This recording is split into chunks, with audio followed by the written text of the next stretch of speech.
Throughout my years of playing and making content for Honkai Star Rail, one aspect of the game I spent a great deal of time in was the game's balance, from topics like HP scaling to the low quantity of 4 stars being released, but most of all, the distribution of equity among its playable paths. As you know, in addition to the elements, units in this game are categorized into different paths, serving as the game's class system and having fairly established principles. Recent times have begun calling those principles into question, what with how units like Tribi and Typhusine are meant to be supports, yet they can actually dish out substantial amounts of DPS. But by and large, there is a focus given to each unit, lending itself to making them more distinguished. Over the years, we've had moments where one path would circumstantially draw more attention than others, the first instance of which being Destructionist dominance over the other two DPS classes Hunt and Erudition, or how tanks were beating out healers throughout early version 2 for taking advantage of preemptive sustain over reactive sustain. Nowadays, however, it's safe to say all paths in Star Rail have meaningful presence in the metagame, all except for one, Nihility. And I want to talk about that for today. We'll be discussing the main problem in Nihility and how, especially when compared to its counterpart support class Harmony, its characters face a unique issue that makes it difficult for them to be chosen over the alternative. I know this looks a bit odd to talk about considering we just got a new Nihility unit in Cypher who more than holds her own alongside the other Amphore's characters, but this video will be touching more on the concept of Nihility as a whole. To be perfectly blunt, the Flame Chasers collectively tore through most design constraints that were previously set forth, as evident by the aforementioned examples, Hyacine and Tribi, characters who are meant to be supports and yet for some reason, they can also throw some pretty solid hands.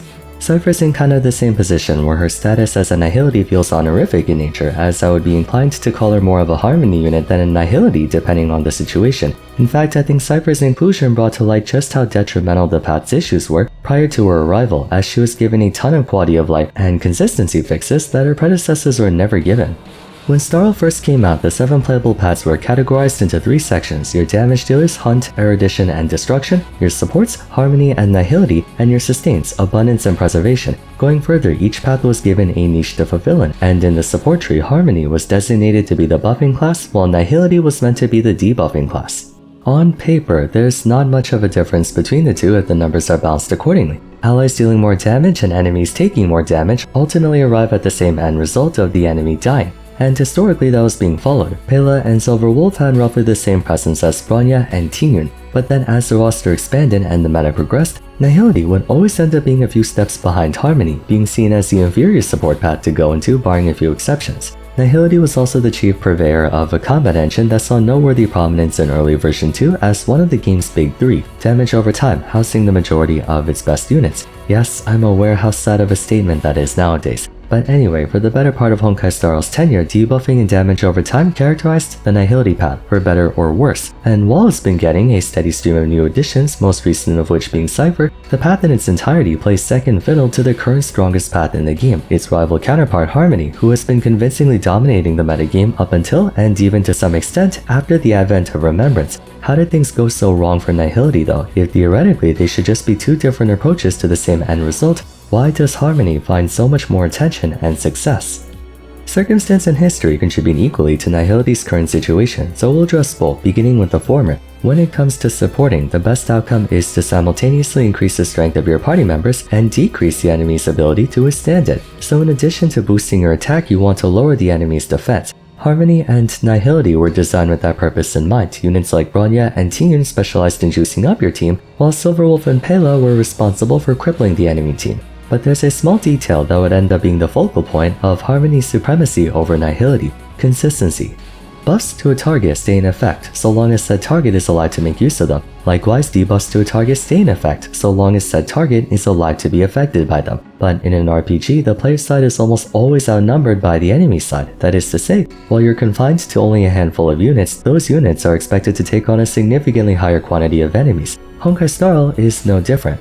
Virtually all scenarios will have your team fighting multiple enemies, multiple faces of an enemy, or multiple waves of enemies, of which Nihility ends up feeling more pressure from. When applying debuffs to an enemy, indeed it should be equivalent to applying buffs to your party, but when the enemy dies, the net positive you get from that debuff is gone. Should that enemy be the final one, or if there was only one enemy like a boss, then that would be fine since you just completed the fight. But 99% of the time, that's not the case. You'll have to fight either another mook, or the singular enemy will have a secondary or tertiary phase. In the latter case, like a boss, even though it's the same enemy, technically the boss quote-unquote reset back to normal. Subsequently, it does not inherit any of the status effects and whatnot it may have carried just before. Therein lies a major critical weakness of Nihility. In any scenario where you're expected to find either multiple waves of enemies or multiple phases of an enemy, which let's be real is basically every single fight, debuffs had to be reapplied to any new targets that arrive, including when a boss moves on to the next health bar. Seldom, if ever, are you just fighting one dude for the entirety of the fight, which is why self-buffs are always the more practical choice to go for if given the option, especially when those self-buffs have infinite uptime.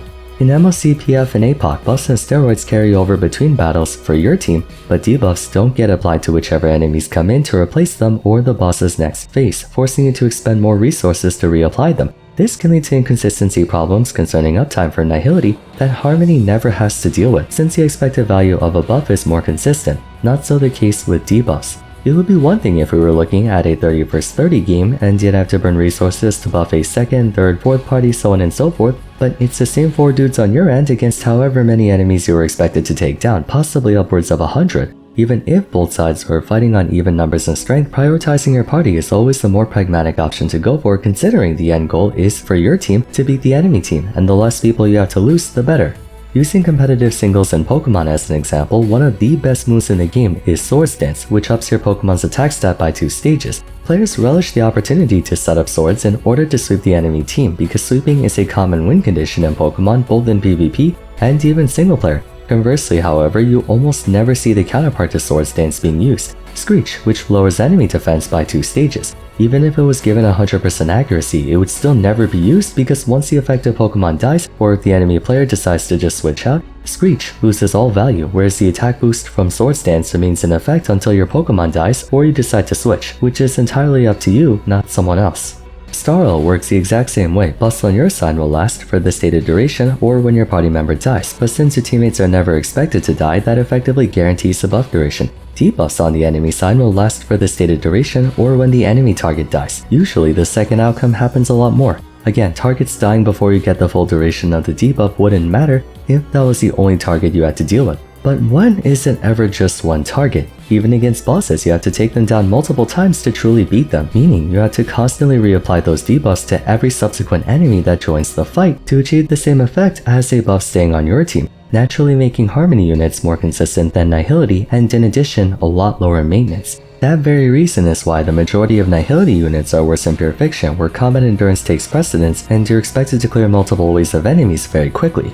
Essentially, the only time debuffing truly is equal to buffing is when it's your fixed party against their fixed party. That's it. Any other circumstance, multiple waves, multiple body parts, what have you, causes debuffing to be less practical than buffing by a significant margin. Even without that though, historically, the way Hoyo navigated Harmony and Nihility throughout the past 2 versions was pretty biased in favor of Harmony.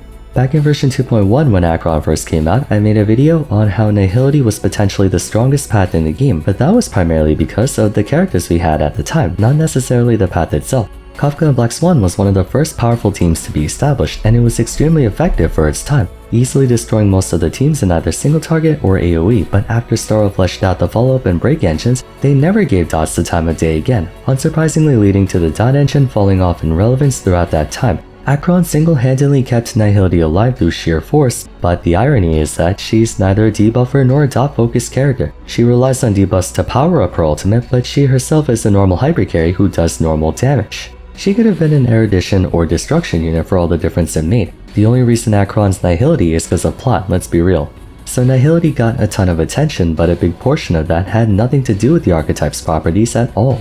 At the same time, Harmony was beginning to make major strides in the buffing department, with most if not all of it being tied to one singular clause, buff duration. An interesting counterbalance to buffing in Starl's early days was that being fast, aka running more turns in a single cycle, had a drawback to it. Buffs like Bronya's ultimate lasted only 2 turns, but it specifies the recipient's turn, meaning if a character were to attack and then get turn advance, like for example Jingliu activating her talent, Jingliu would have already exhausted Bronya's ultimate buff within effectively 1 turn. During a time when skill point economy was the be-all end-all, debuffing was held in a more positive light, since if the timer was placed on enemies, even if your attacker took 100 turns, so long as the enemy didn't take X amount of turns, you could get more value out of it. However, following the release of Ranmei, it became the standard for buff timers to count down based on the applicator's turn, not the recipient. Runmei's Overtone has a 3-turn buff duration, pretty standard for most buffs, but the duration decreases by 1 at the start of her turn, freeing up her teammates to take as many turns as they wanted, greatly improving the efficiency and SP cost of Harmony. Robin, Sunday, and Tribute also have the same effect, counting down from their own turns.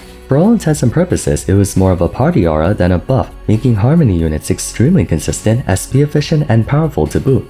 On top of most if not all modern Harmony units having the ability to juice up their entire team with the press of a button, their numbers in general were amplified that much further. Robin could give bonus damage, bonus attack, bonus crit damage, and a faster turn rate all by herself. Tribute could give bonus all-type res penetration, bonus true damage on E1, and increase enemy damage taken by 30%, which you would think is something you would find in a Nihility unit, not a Harmony, bringing me to yet another problem. By all counts, attributes like 20% defense ignore in Ranmei's E1 or Tribute's 24% all-type res penetration are equivalent to perma-debuffing enemy defense by 20% or resistance by 24%, begging the question if it's even necessary to bring Nihility units at all when Harmony units can do their job better than they can.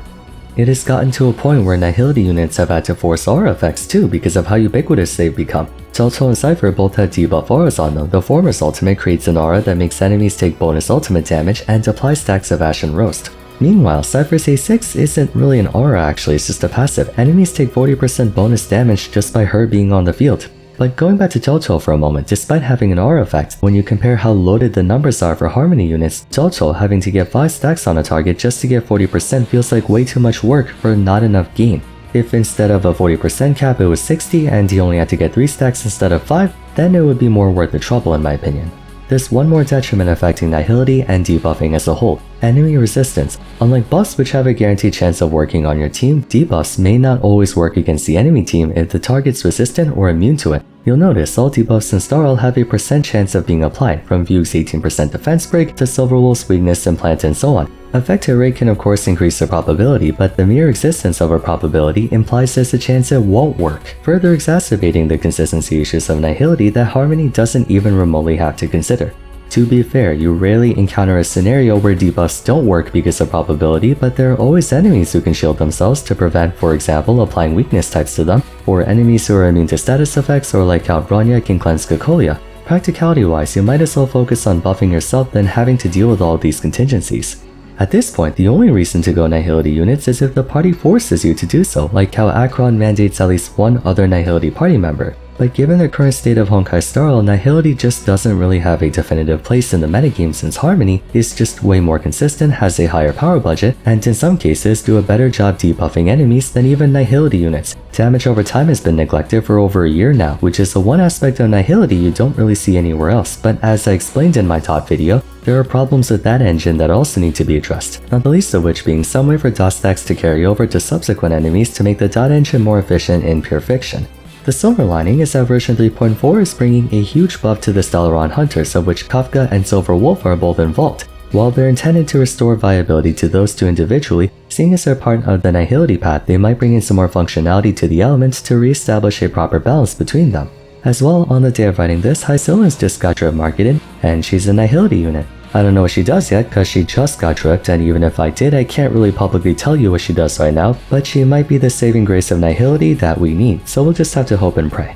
I think overall the main issue in Nihility is that debuffing was never given the same concessions as Harmony and by extension buffing. Harmony is more consistent, applies to more teams, is easier to manage, and has objectively stronger units. They need to bring debuffing numbers to the same practical ceiling as their buffing counterparts, and it would also be nice to conduct a complete overhaul of damage over time because heaven knows the archetype really needs it. We'll see to what extent the buffs to Kafka and Silver Wolf as well as the release of Hycillans does for the path. But for now I suppose, how do you feel about Nihility's problems? Do you agree or disagree with my points? Let me know in the comments down below. That's it for today, so if you enjoyed the video, a like and subscribe would be much appreciated. Don't forget to follow me on Twitter @VarsVerum, join my Discord server, and check out my other Honkai style discussion videos if you haven't yet. But till next time, thanks so much for watching, and I look forward to seeing you again soon.